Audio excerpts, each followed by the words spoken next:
Hi, everybody. Welcome to season 2 of Have You Ever Heard? We've got some exciting guests this season from the worlds of gospel, contemporary Christian, and women's music. We're kicking off today with some Nashville legends who've worked in both gospel and country music, the 21st century singers. We've got one of the founding members, Charles Miller.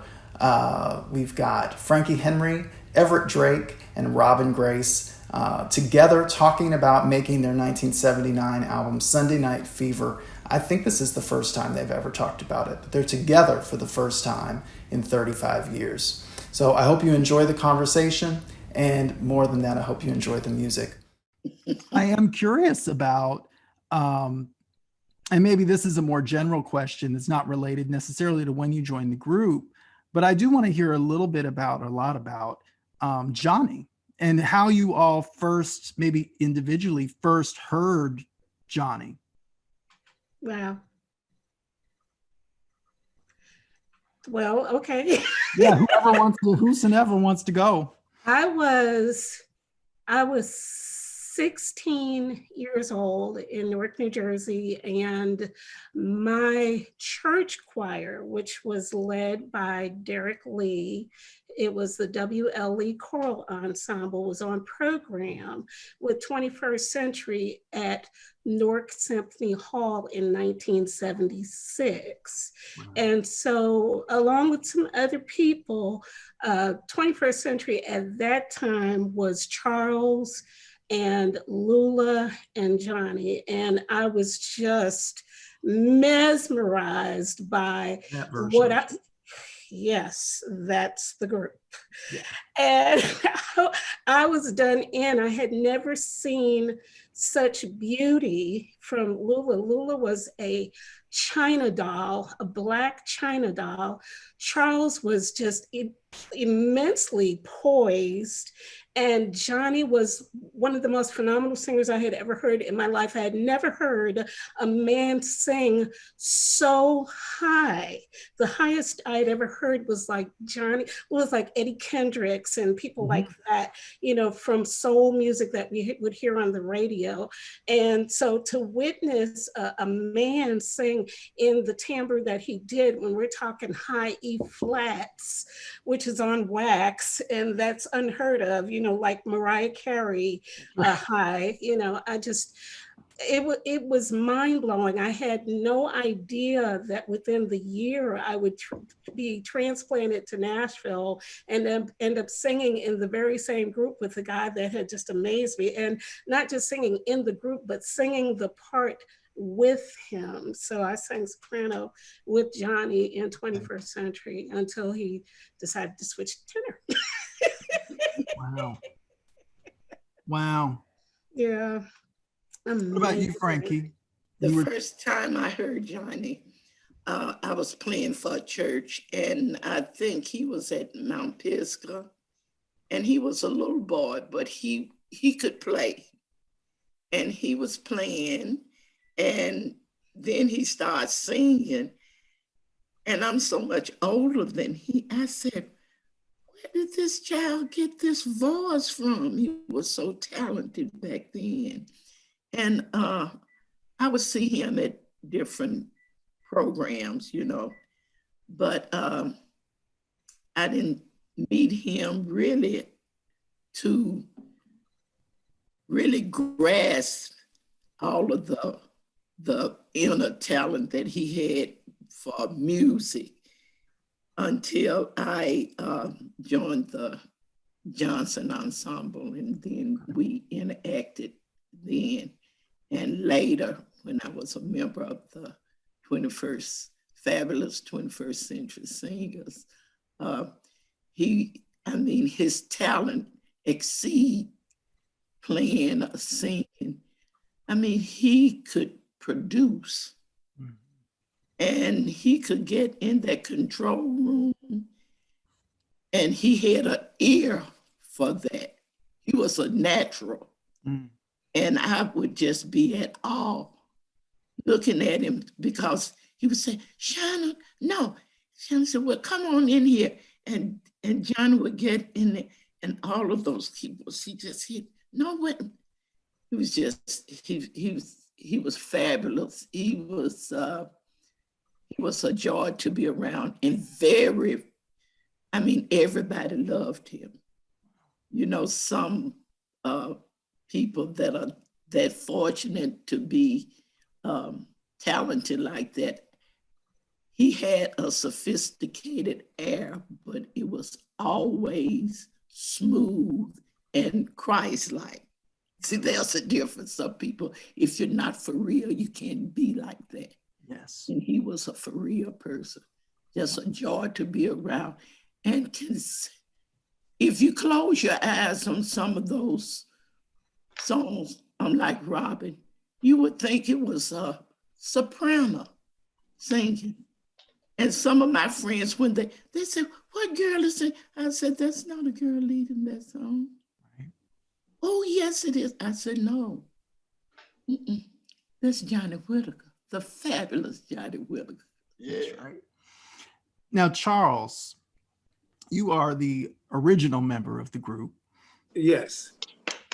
That's right. Yes. Yes. So, can you tell us a little bit about the first time you heard Johnny and then how you came to join the group? Well, I used to sing with a guy named Reverend Henry Edwards. Okay. And we would go to Johnny's church for annual program, and he would be there.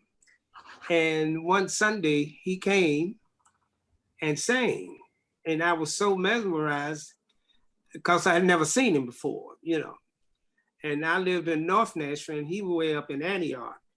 And okay. That's how, we met, and we, talked and everything. And so he had told me he's planning to have a group, and would I be interested in singing? And I said, sure, And so he got in touch with me, and that's how I become one of the original 21st Century. Of course, it was a choir before it came down, and it was a joy, working with him. It was a joy. Well, and and Everett, I'm going to ask you in a second about your first time hearing Johnny. I want to set a little bit of context because before you all were getting ready to start Sunday Night Fever, the group had just come off of a Grammy-nominated album. And so that really is significant, particularly for Nashville gospel. And if the papers I read are correct, y'all were the first Black group from Nashville to receive a Grammy nomination. Right. And so this is really significant. And so I'm sure there was a lot of expectation around Sunday Night Fever and what that record would probably do coming off of a Grammy-nominated project. Mm-hmm. Okay. So I'm going to ask Everett the same question, and then we'll start jumping into everybody else's stories about how they came to the group, and we'll jump into Sunday Night Fever. But Everett, tell me about the first time you heard Johnny. I think the first time I heard Johnny was back maybe 1965 or 66, following the BC&M Mass Choir. During those times, there were Sunday afternoon programs, a 3 o'clock program, and then you had a 7 o'clock program, a 7:30 in the evening. And they more times than not had two, one in the afternoon and one at night. And that just became a part of our Sundays. And when I say our, I'm talking about the Nashville gospel community.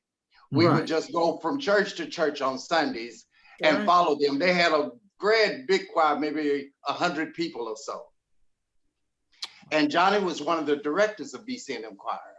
But even more than that, he was a phenomenal singer. And his tenor voice was awesome. But when he went into his falsetto thing, it was mesmerizing. It was another ball game. Yes. So you had two things happening. And that's just kind of, how I first encountered Johnny. And as others have said, around in the city, there were different groups, and we were all traveling around singing on one another's anniversaries and all. I was with the Johnson Ensemble, Frankie and I both. And there were many times our groups would be on the same programs because we recorded for the same record label, Nashville Records. Yes. So we have a long history of being around one another and having an opportunity to experience Johnny and all his wonderful, wonderful talent and marvelous gift. We did many recording sessions together. They had done many before I had an opportunity to work with them, because there were many country music stars that recorded at Woodland Sound Studios where Nashville was housed. And Charles and Lula and Johnny got a whole lot of work. A lot of work. Being there in that particular studio, like the house vocals for the record company. Right. And we were just afforded some opportunities later on, you know, as time grew on and we established relationships and all. And I'm just so happy to have Charles here because he is one of the original That's right. 21st century singers, and especially of the celebrated three that we all became to love, you know, Johnny, Lula, and Charles. That's right. You know, so it's very special to be on here tonight with him. Yes. Well, Charles, I want to ask about those years because you all became really known not only for your own work, you know, as your individual 21st century records, but you all were singing and featured on Isaac Douglas, Clara Ward singers, Reverend Wilmington, Morgan Babb. You know, y'all were featured on all of these great artist records. So that then expands your reputation. I mean, literally around the world. You were going to Switzerland and performing at the Montreux Jazz Festival. Can you talk a little bit about those years and the volume of work you all were doing? Well, we had done so much work. The biggest thing that, you know, I can say, we were like sisters and brothers because we stayed in the studio. You know, you would think that we lived there. Yeah. And we had a chance of meeting so many artists that they wanted us to do their background for them. My favorite background singing was with Reverend Morgan Babb, Pray For Me. Mm-hmm. And it's still playing today. Yes, it is. It's still playing today. And a lot of people, when I hear it, I ask several people, do you know who that's singing in the background? And they said, no, but they show singing it. And I laugh and walk away.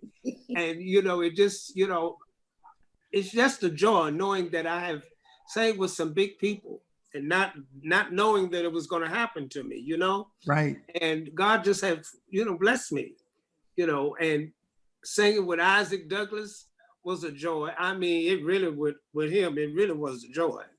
And singing with Harrison, it's, you know, I have nothing bad to say but goodness of all the artists that we background and sang for. Yeah. Yeah. And so, you know, having said all of that, when you all, and I guess my real question is getting ready for Sunday Night Fever, and let's show it so people can see it. Just a great, I mean, this is such a unique cover as well for gospel music. You didn't see covers that look like this unless they came through Nashville Records. But this was, how early before recording this, Frankie and Robin and Everett, did you all get added to the group? Well, it's all right. Think about it. It's all right. Well, I think. Well, Frankie was in the group, but the thing about it is, did you notice the car? Yes. Okay, the car concept come from Frankie's Cadillac. Wow. She had a Cadillac that had the top open, and we all fitted up in that little corner top of the Cadillac. And I don't know how in the world they drummed that up with the with the with the car that we're in. Wow. And it was Frankie, me, and Lula, and Everett, and all 5 of us fitted up in this little hole in this Cadillac. And then they come up with this concept, which was real nice. Yes. Real nice. Very different. Yeah. I mean, well, 21st century, period. I think one of the things that's so unique about the group is when I say sophistication, you can tell y'all were not just singing in churches. You know, Right. y'all were singing That's in right. concert halls. I mean, y'all Yeah. looked like a professional group, not just singing at programs. And there's nothing wrong with just singing at programs. You know what I'm saying? Right. I remember vividly when we sang at Johnny Cash's daughter Rosalind's wedding reception. Right. I married in LA and he flew a whole wedding reception to his house. Wow. And Lula led You Light Up My Life. Wow. And the housekeeper showed Lula and I around his house, and we went in June Carter's bathroom and saw this big straw chair, the big round straw. And Lula and I was kind of using, oh, that belongs on the front porch. The maid raised up the seat. It was her commode. I didn't go in the bathroom, but I did go in Yeah. the bathroom. It And was I her promise commode. you, they had the biggest chandelier hanging over the master bed that I had ever seen in my life. But it was so large that it was low. It looked like somebody had tried to clean it and didn't have time to put it back up. And June came in the bedroom and she said, come here, let me show you something. And I was just in awe. And all I heard was wah, wah, wah. It looked funnier than that. What she had a said. twin I sister. mean, I just wanted to say, June, you know, your chandelier is hanging a little low. Lula had a twin sister. They were fraternal twins. Yeah. And she was a beautician. And this is when they were having these acrylic nails. And before we got there, Mary put me on some acrylic nails that look like eagle claws. So when June Carter Cash and Johnny started singing, they had Charles and Lula and we were all in the background. So June Carter Cash had this shawl with the long fringe, and she swung around, and those fringes got hooked up in those claw nails that I had. And she was running out in front, and we were supposed to have been staying in the background. And I'm running behind her trying to and that was a hilarious night. I'm to the audience. Yes, it was. It was a hilarious It night. was the whole hilarious. night. And Yeah. I mean, they thought I was supposed to have done it because we had showmanship galore. And I'm just,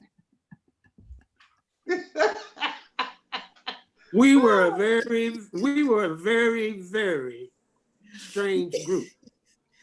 But we Yes. didn't let nothing get us down because we kept things going. We laughed about everything. We stayed in our own circle, you know, Sure and did. we were like a family, you know. it's like a family. When one didn't have it, the other had it, you know. And we loved on each other. That's what we actually did. We loved on each other, you know. Frankie But would it was a clown. very polished atmosphere. Yes. Yeah. Shannon Williams commanded and demanded excellence. Yes, he Right. did. He sure And did. we rehearsed and prepared, and it was a rehearsed presentation. It was always prepared. Yes. So when you rehearse and prepare yourself, then you are free to be comfortable in what you're doing. So it came off a very polished group, in look, sound, everything about the group was polished and very comfortable. You know, kind of like what we always admired about the Hawkins family. Yeah. They were always very polished, and the sound was immaculate and all that, but it wasn't uncomfortable. It was just comfortable because they were so good at what they were. They made you feel comfortable in how good they were.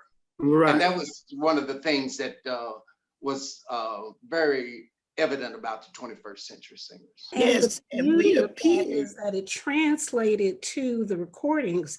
Even as you listen to Charles's vocals on Sunday Night Fever, Yeah. I got chills just remembering Yes.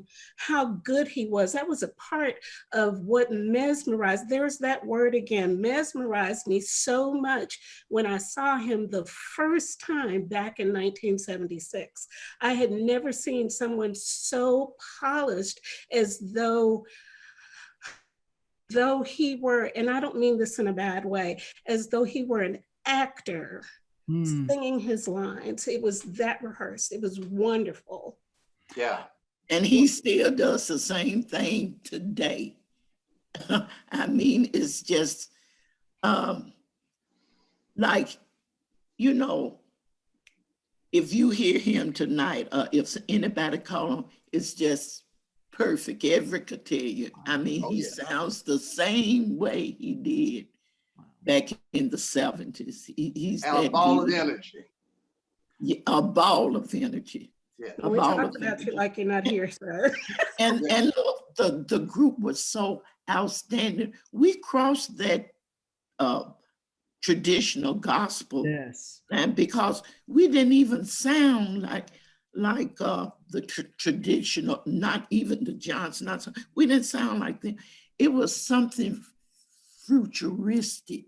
Yes. Future, that even when the prisoners in Lebanon, I think that penitentiary was burned down, and we appeared at the Municipal Auditorium. They had Waylon Jennings. It was a concert to raise money. They had Waylon Jennings represented country and western. The 21st century represented gospel. Wow. B.B. King represented rock, blues. Wow. And we packed that place out. 21st century. Wow. B.B. King, Waylon Jennings. Wow. And at the exit end, Wow. Porter Wagner in the 21st century at the exit end. Wow. Wow.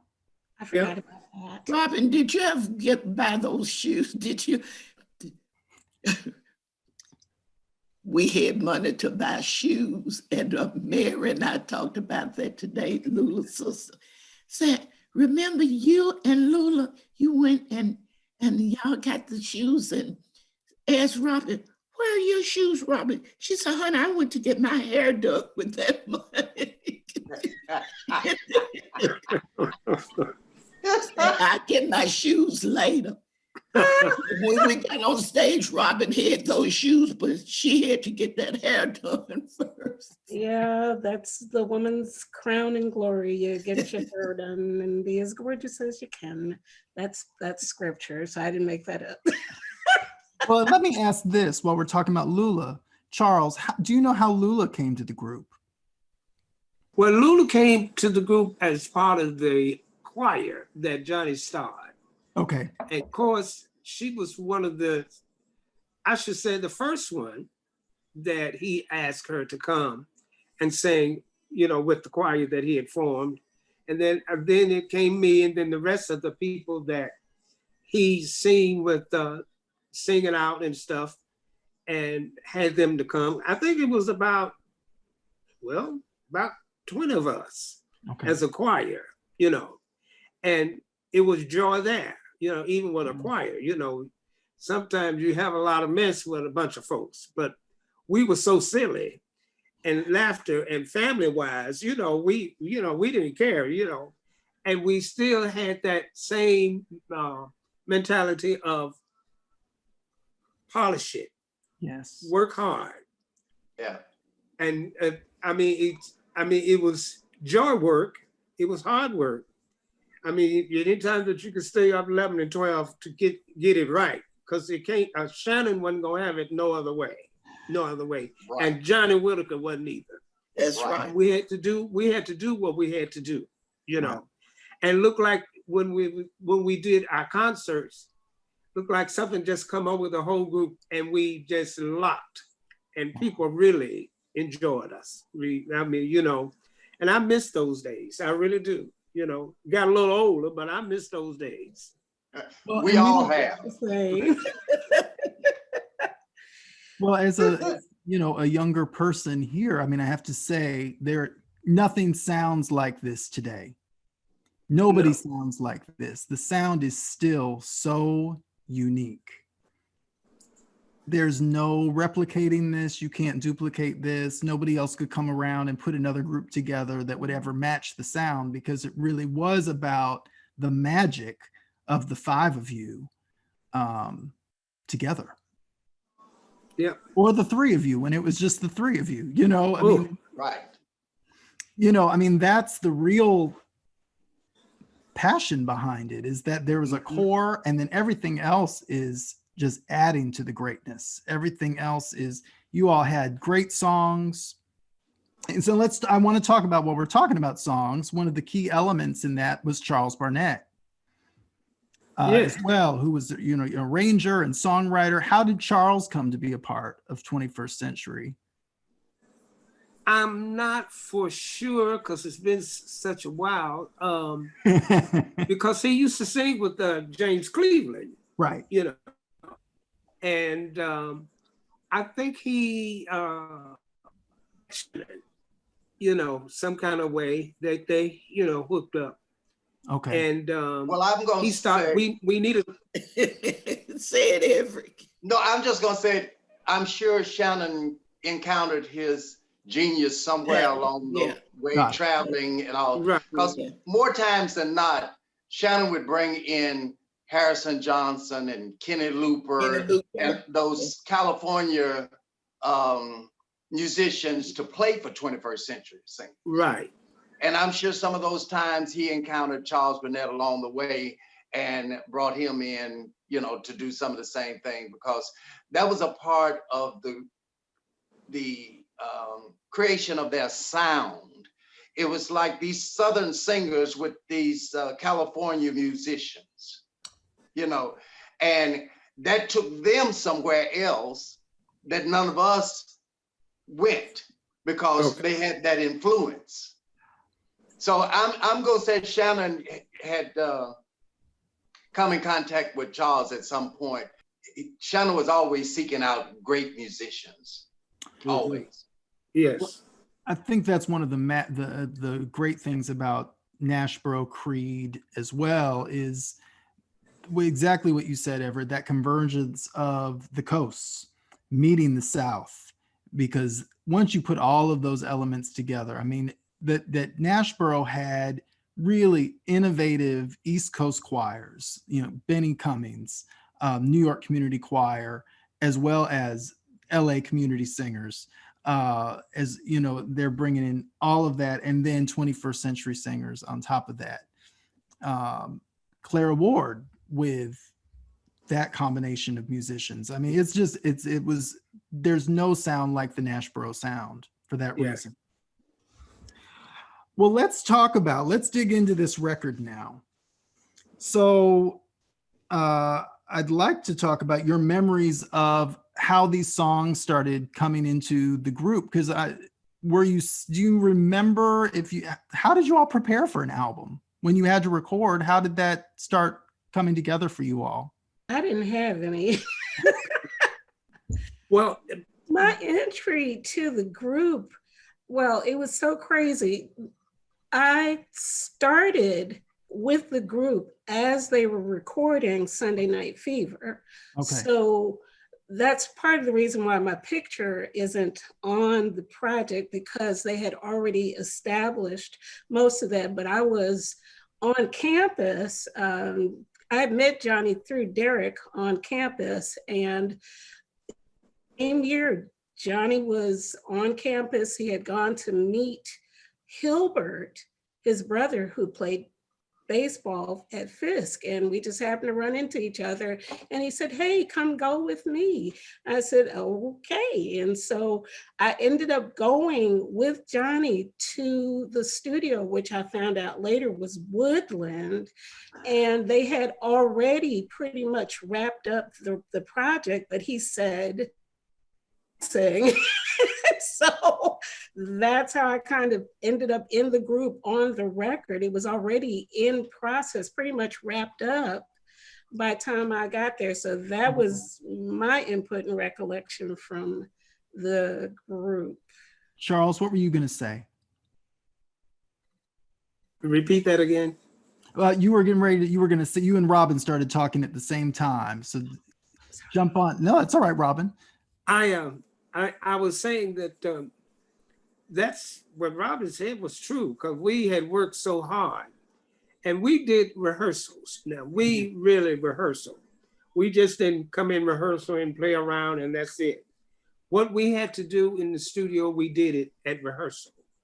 And when we had to sing on stage, we did exactly at rehearsal. So, you know, that I think that's how we were blessed to have the group that we had, you know. Mm-hmm. I was so, well, I'm gonna say this because it's true. We were so glad, Johnny, Lula, and I were so glad to get a fourth singer, because we were singing our poor little hearts to death. Then after that, then we needed another singer. Mm-hmm. Because we was doing so much work and doing so much traveling and doing a lot of recording. And, you know, that was just a burden to lift up off of us, you know, as group members. You know, you got 3 people singing and you got to switch up sounds and stuff. And thank God for Everett and the girls and Frankie and Robin for being in the group. I'm getting old, see, I can't even think anymore. So that's, you know, that's it, you know. And everybody, you'd be surprised of the people that wanted to join the 21st Century Singers, even with the 3. And the answer would be a no. You know, you had to have a certain personality for one thing. And you have to have a thing about yourself of being friendly, but we just didn't allow anybody in the group. No. That's a no, you know. I remember when Shannon and Johnny confronted me about being a part of the 21st Century Singers. This is when I told you that DeWitt had moved, I think, to Memphis, and we didn't have the Johnson Ensemble anymore. So they asked me to be a part of the 21st Century Singer, and I was wondering why. And they said, because you are a background singer, and we have 3 lead singers, but when one is our lead, and we just got that 2-part harmony when we go, and we need someone that can sing the soprano part, alto part, and tenor part. So when Charles was out, I would sing his part in the background. I did the same thing in Johnson Ensemble. And I think that's because of my maturity, that I had been in music for such a long time before these children knew what gospel was. I belonged to a group called the Fidelities, and we brought the Sam Cooke and the Soul Stirrers and the Caravans at K Gardner's, and they had to stay in Brown Hotel right across from K Gardner's. These were children there, and I was only about 15 at that time. Okay. So see, my maturity and that's why I can distinguish between that traditional, and when I joined the 21st Century, they were so different. That sound, I never heard it before, and I have not heard it since.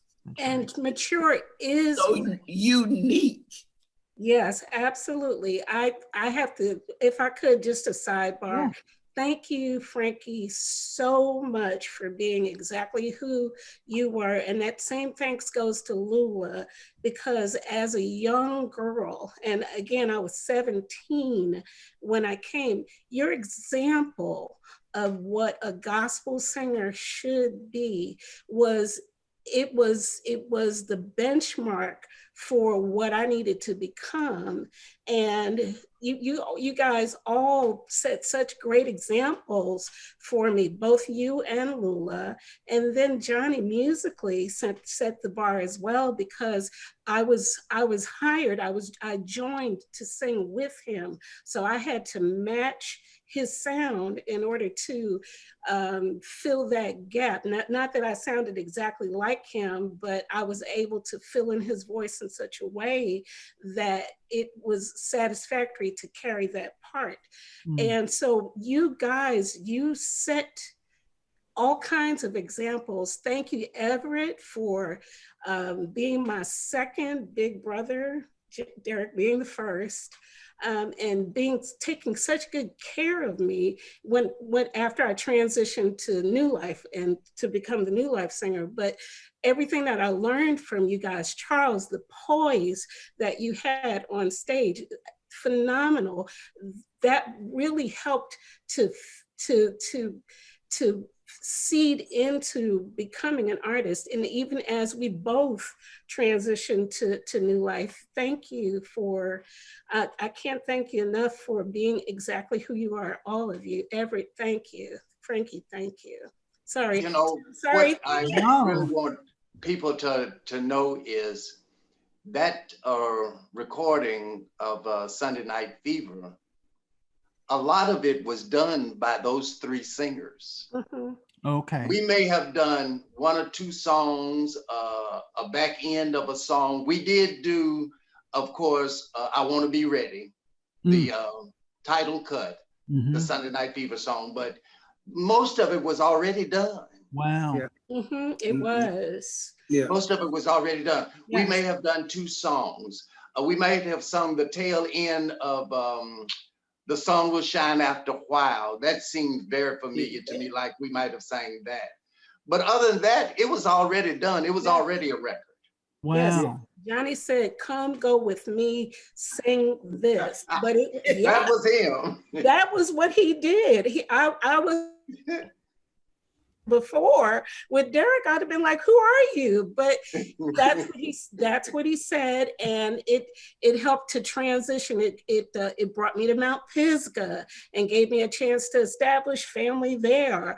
And when I say family, I mean family, because see, I'm from Newark, New Jersey, and we have church in Newark, but church is different in the South. Church is family here. And I always say I learned how to live in New Jersey, but I learned how to love in Tennessee. Wow. And so thank you guys, for being the examples that you were of love, of Christian love, while we were making good music.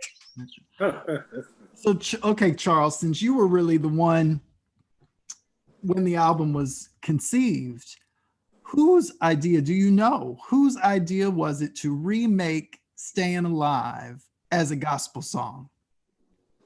I want to say that Shannon Williams. Okay.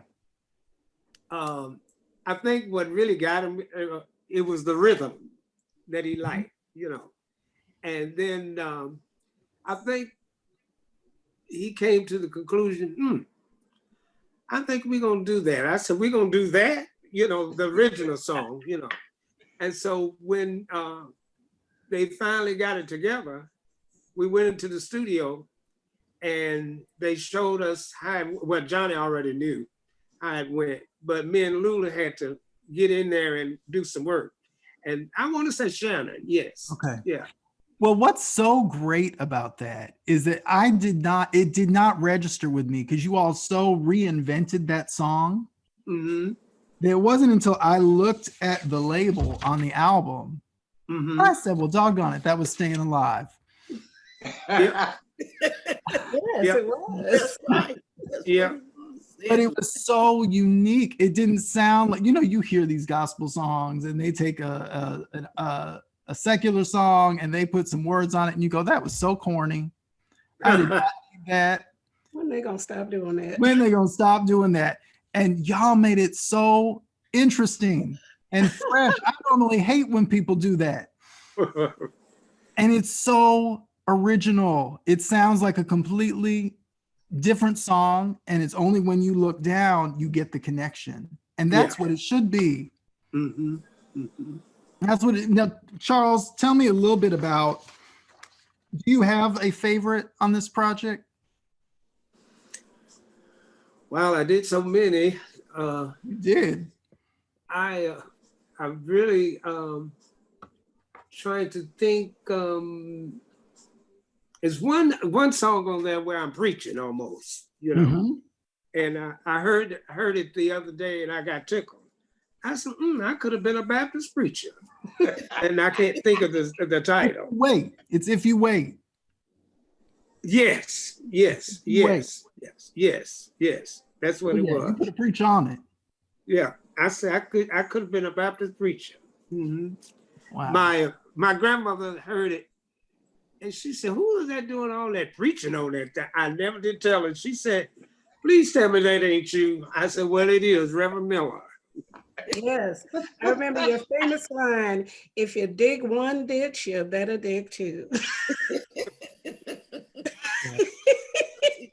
Well, that's a true line too. Yes, because the ditch you dig for me may be for you. Come on, Dorothy Love. Yes, That's what I'm just going to say. That. Yeah. Now, let me ask this too, because, how people make records today may not be that similar to how you all made this record. Did you all record, Charles, the musician tracks with your vocals all live, or did they track everybody separately? They did it separately. They did? Okay. They did the music, and then we went in behind that and did it. Yeah. Okay. Did the song. Now, how long, because I've talked to some artists that used to record for Savoy, and they'd say, we go in there, we'd make a record in 3 hours and go on home. Everett's laughing down there. How long, what was the length of time making this kind of record? Was this a week or 2 weeks or a month? Well, it depends on what Shannon want to add to the songs. Mm-hmm. He may want to add a tambourine or something, and it depends. I said it took us about 2 weeks and a half. 2 weeks. Okay. Yeah. And sometimes you have to stop and redo it over again, But okay. Yeah. 2 weeks. But now let me just say this. What you were saying was still very much in effect during that time, because if I'm not mistaken, when we cut The Harvest is Plentiful with Isaac Douglas, we did that record one Saturday afternoon, the whole record, And so a lot of those things were done, in a day, because time is money, Right.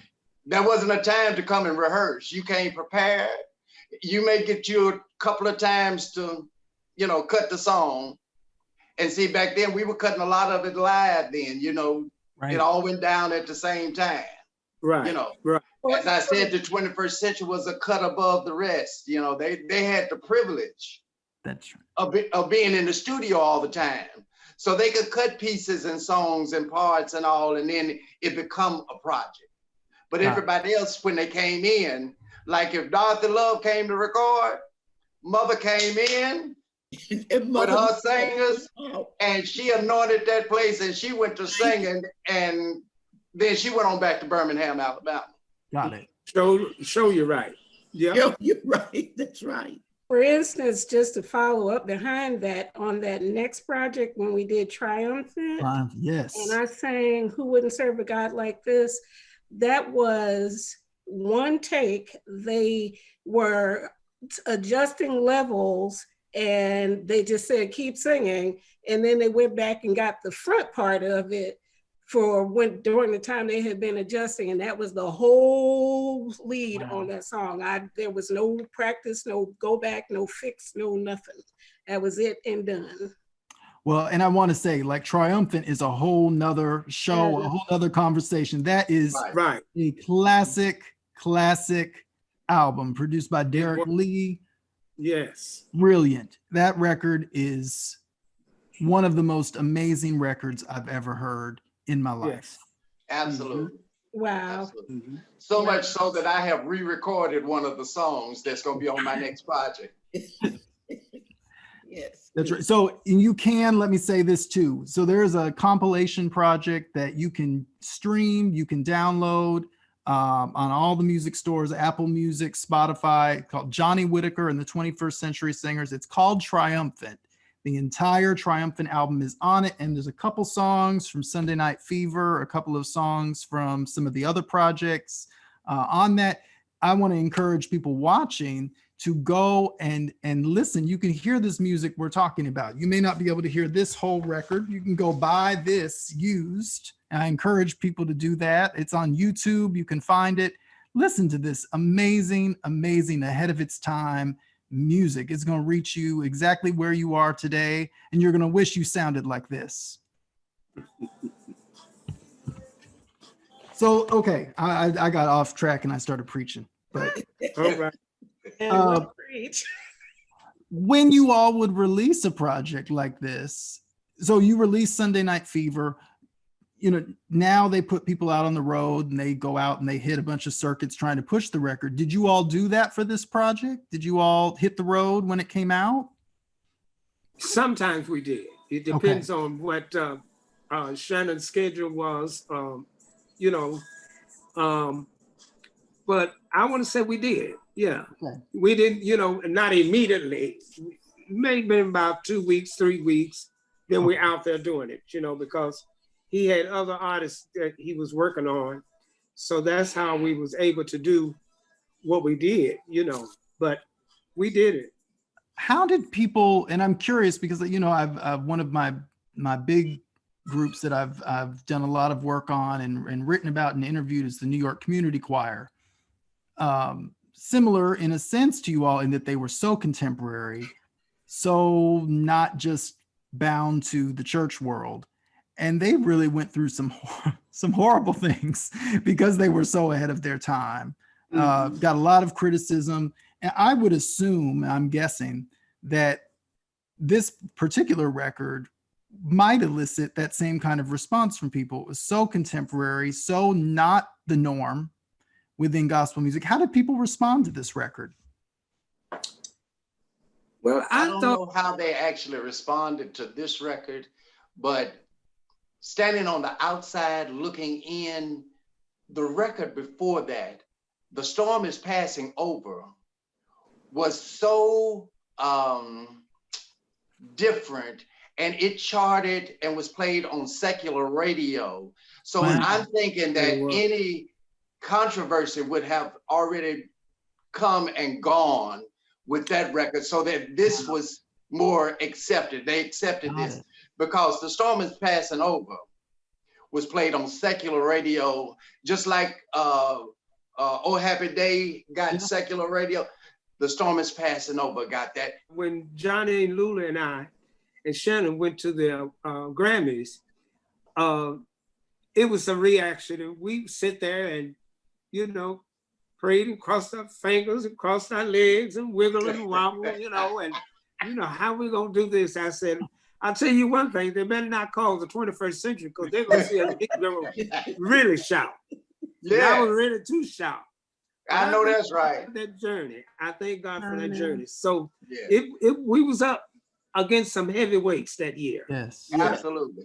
But I said that to say that I'm thinking any controversy that might have come against this Sunday Night Fever record was kind of already blown over. Got it. That, you know, after the secular radio play and everything of The Storm is Passing Over, that they were ready to accept new music. Okay. A new move. Well, and I think it's important to note too, Sunday Night Fever made the Village Voice, one of the top underground papers in New York. Village Voice was one of their critics' picks for the best album of 1978. the Wow. only gospel record on the list. The only gospel record on the list. On the Only gospel list. record on the Oh, list. wow. Wow. Wow. Yeah. 1978. And, you know, that same year, I read an interview in the Tennessean that Johnny did. And he said that he had hoped that the Grammy nomination would open doors for more performance venues outside of the church. The thing and the blessing was that Shannon was an awesome manager. Oh, yes. Yes. And, you know, nowadays we don't have a lot of management in, you know, gospel, hands-on. Now you may have a booking manager and all, but I mean, artist development management, you know, that went on there, which he was able to create atmospheres for them to learn and to have experiences, to see the kinds of acts and put them on shows and things where they had to be a part of the kinds of things that he wanted them to grow to. Got it. He was an excellent manager. And there was preparation as well. I remember Absolutely. to the degree that we even for a period rehearsed at 8:00 in the morning. Wow. And you were expected to have the type of excellence that you would have if you were to rehearse at 6:00 in the afternoon. So there was preparation and the approach that we needed to be flexible and also professional and ready for every circumstance at all times. Wow. Wow. Now, how long did this incarnation of the group stay together? Who all stayed through to Triumphant? Robin. Charles. No, I didn't. You didn't? No. Okay. Let me tell y'all why I didn't know that. Because Triumphant, if you try to buy Triumphant, a physical copy of it, that thing is selling for $250 now. Wow. So I don't have my hands. Would you like to purchase one? No. Go on, Rob. Would you like to buy a copy? Can I get a discount? Make sure this counts. That album is a collector's item today. I mean, it has some DJs, I guess, overseas picked up Triumphant and started playing it. And so it picked up a whole cult, you know what I'm saying when I say that, cult following. Right. And you can get your hands on that record to save your life. Oh, wow. Yeah. So I was curious about who all stayed.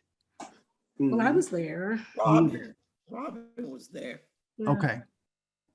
All right. Now, when did everybody make a shift out of the group after this record? I have no idea about a time frame or anything. Me either, Everett. Yeah, it kind of kept evolving. Yeah. And I guess when Johnny got ready to do the next record, he was moving on to another sound and trying something else, you know, and yeah. Got And it. then he moved to New Life thereafter. So he was a New Life singer along with Charles. That's right. Yeah.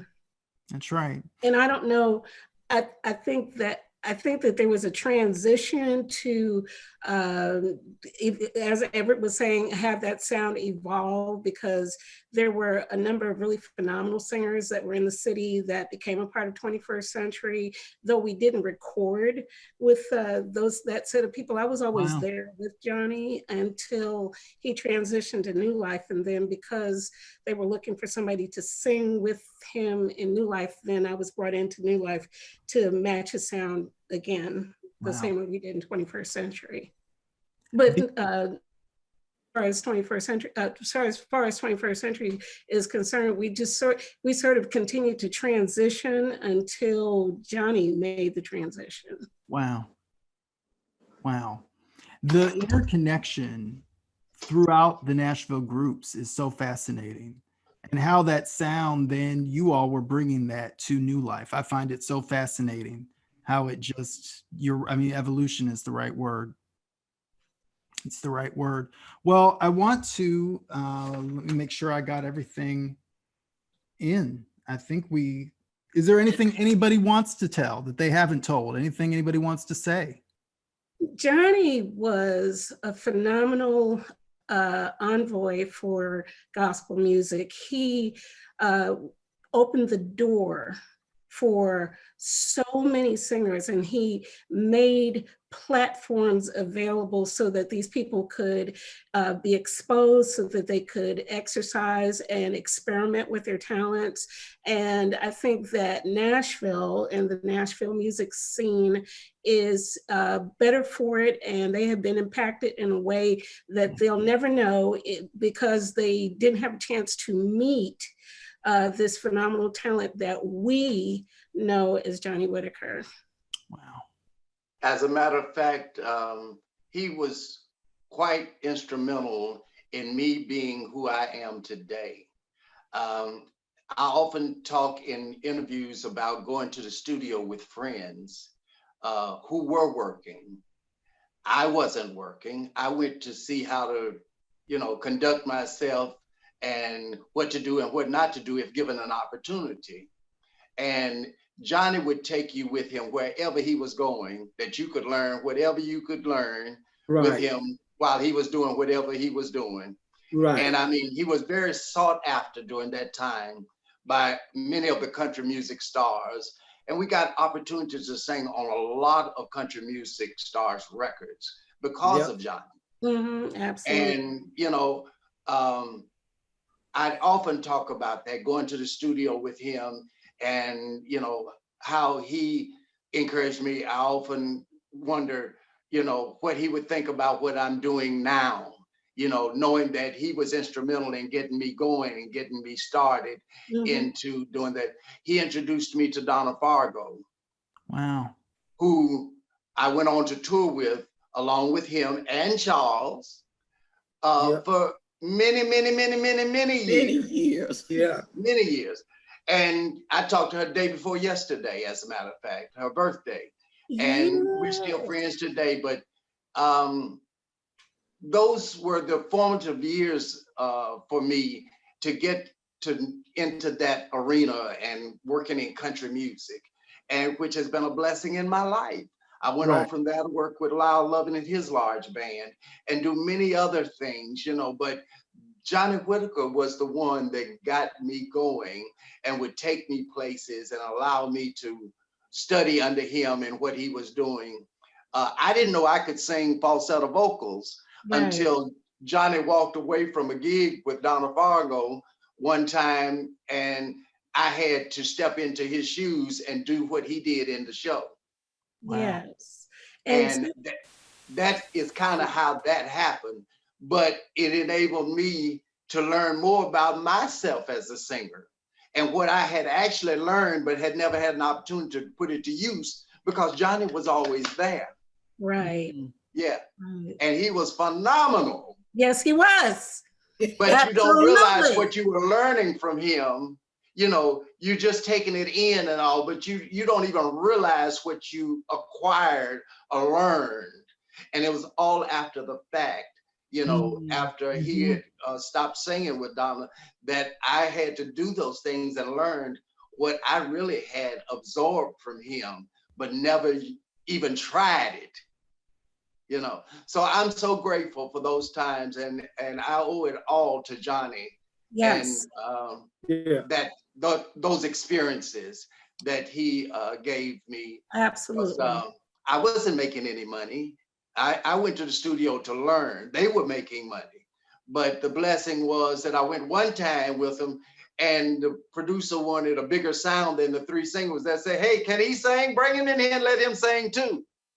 Wow. Well, that was my opportunity. That's right. Had I not been there, I'd have missed my opportunity. And I'm just grateful, and one thing led to another, referrals and all. And it's just a blessing to always go back and thank people for, what they've done in your life and how they've been a blessing. I want to add, and I'm so sorry, because to have an opportunity to say something about a gentleman like Johnny, he had a spirit of excellence.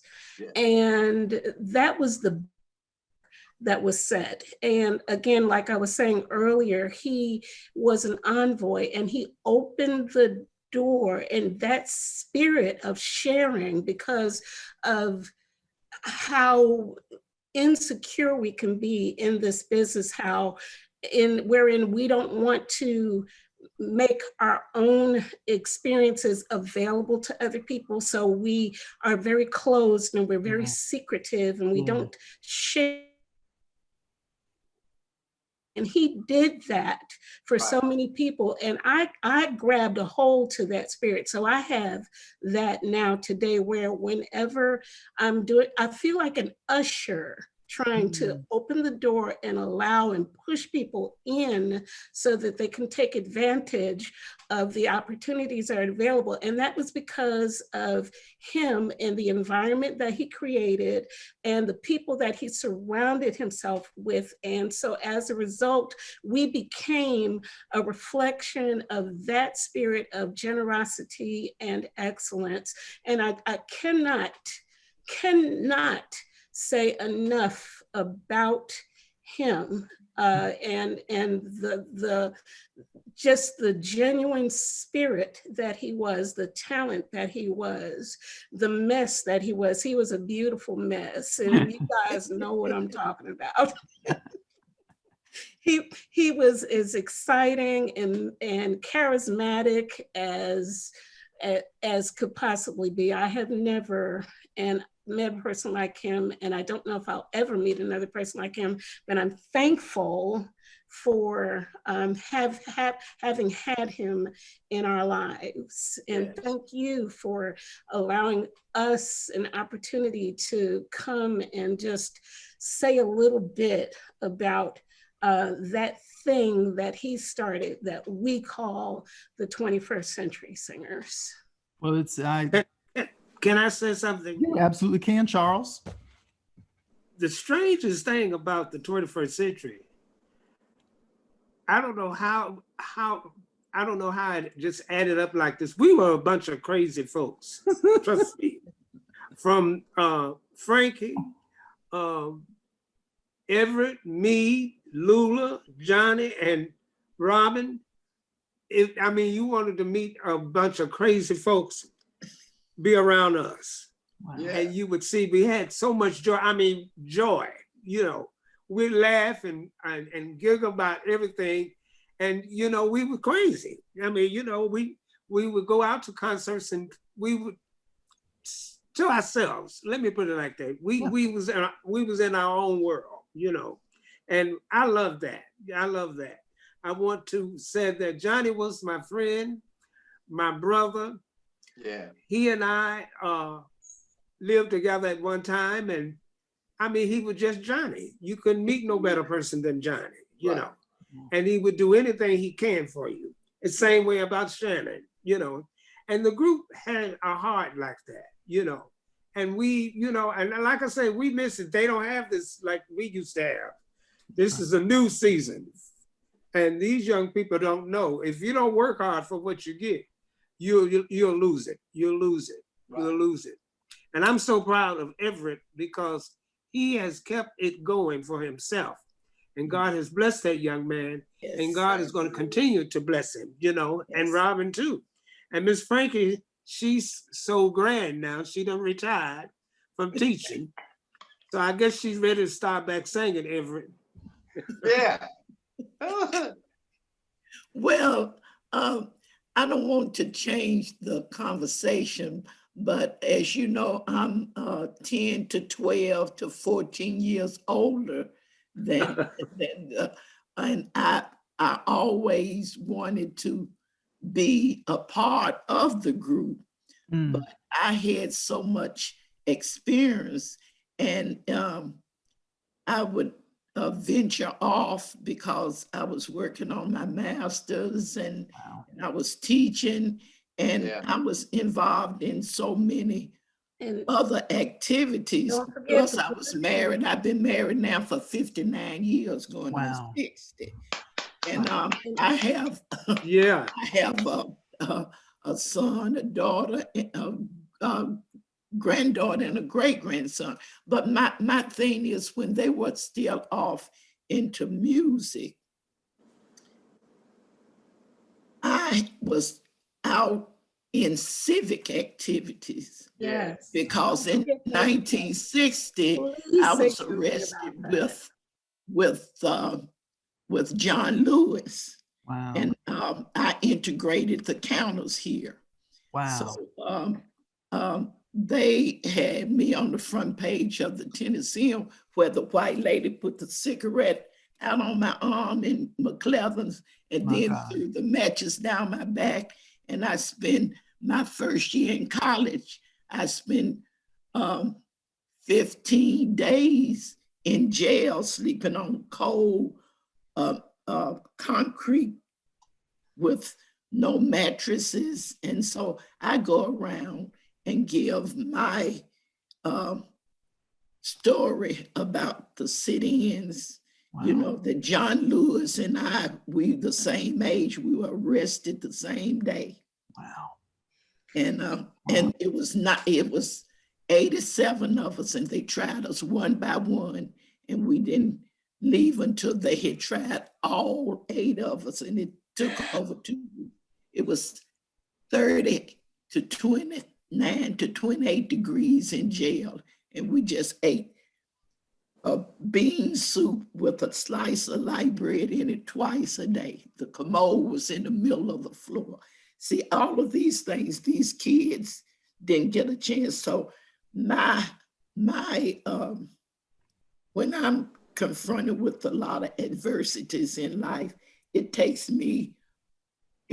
me a little different from where the 21st century singers, you know, because I taught, and I've been a first lady at my husband's church for 28 years. He's retired and I'm retired, you know. So I was so proud to be a part of the young folk like Charles and Everett. Everett was about 13 or 14 when I joined the group.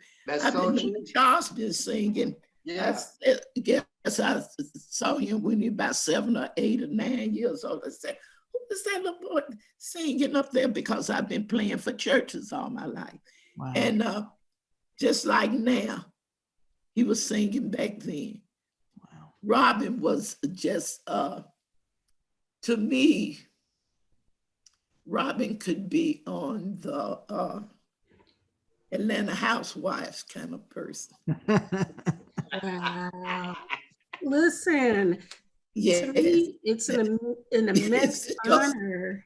Yes. Because when I was, I'm sorry, go ahead. I'm so sorry. You have that kind of expertise, you know, that those ladies have. But coming from an old woman, you know, and some of the things that I grew up with and I had to endure as a child and as an adult. Well, see, when I got in the group, I was far advanced. I knew from a long time before they, you know, Rosetta Thorpe. They don't know anything about Rosetta Thorpe, you know. That's right. So I said, now I'm here with these young, energetic, and Everett Drake. I'm like, Charles, you are phenomenal yourself. Yes. You're a hard worker. Yes. You love expertise. All of you do. And that's with me, because see, I taught tap, jazz, and ballet. And I taught that, you know, I was a physical education major. I know gymnastics, you know, I would do backwards turnovers. Probably still can do some of them. That's why absolutely. You mean you're 80? I say yes, and I can still twerk. Bunch of old folk in here. Honey, I'm 60 while you talking. But now, what I was going to say when you were talking about that. You're the age of my son, Robin. Frankie, yes. When you were talking about that, I was thinking about all that time when we were singing together. You were just as young as we were. Nobody had no clue That's that right. you were that Nobody much knew it. older because you were, first of all, physical education teacher and all. Now, just so that you know, Tim, her tennis shoes were high heel tennis shoes. High heel Her arch was so sneakers. high. I still wear, She couldn't wear flat shoes I wear because her arch was so high. So 7-inch she had high heel I tennis still shoes. wear them. High heel sneakers. High heel sneakers. But Wow. I taught listen, PE in heels. listen. Yeah, Still wear so, heels I mean, now. so she was far, far, far advanced for anybody to even think that she was older than us. She was right in there with us. She looked as young as we did, Wow. and she did everything that we did. And had the Everything. experience and set the bar right along with the rest of them. That's At the same what I'm time. saying. But to add a little bit of backstory to that, when I was at New Jersey in high school, in my history book, they showed the counters of the stores downtown where you had sat in. I had it was such a God thing. It was so God ordained. I had no clue that I would end up singing with the lady who I saw in my history book back in New Jersey. Wow. That's the part that blows my mind. I had no clue. And so even in being here today and having the opportunity to again expound upon our histories, etc., we've talked about the music, but I just want to thank God for having his hand on everything that we've done up to this point, because this is just a sentence in the story. The story's not over, and there's so much more to come. There's more music, there's more presentations, there are more lives to be impacted by the thing that we do and have done called gospel music. And again, once more, thanks, Tim. Yeah, Tim, you're something else. Appreciate You're phenomenal. we appreciate you. Yes, Such an honor. Thank you, dear. This, Thanks. is a gift, and I'm a little touched right now. This is really Well, you're beautiful. an amazing young man. Now, You you're are. an amazing With young the man. killer First of all- glasses. Wait a minute. Let me join you.